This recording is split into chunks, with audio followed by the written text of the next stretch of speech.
Hi, meteorologist Chris Haddings here once again. We continue our countdown of the top 12 weather events of 2014 across Western and Central Wyoming. Getting close to the top now. We're now up to number 2.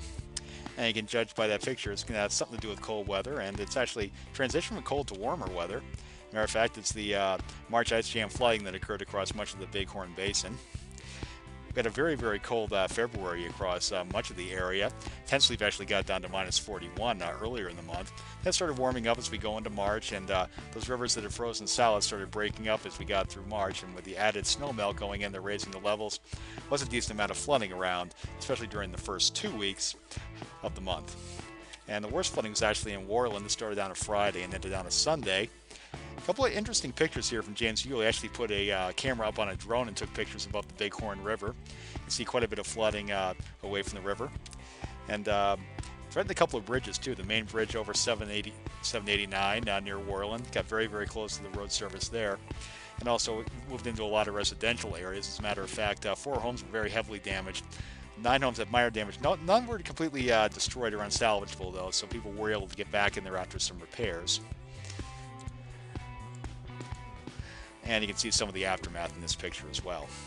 Another place it got pretty close to was on Greybull. That was a little later on Sunday afternoon as the ice jam worked its way northward up the Bighorn River.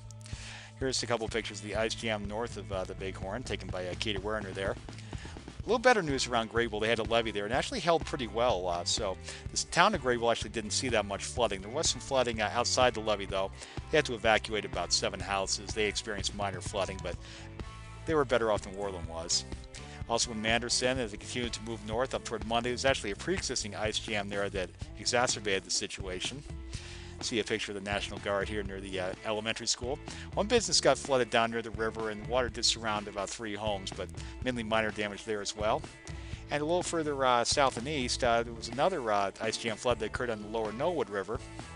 This occurred on Saturday. A couple of ranches had to be evacuated. Also, Tent Sleep actually had a boil water order that was in effect for much of that weekend.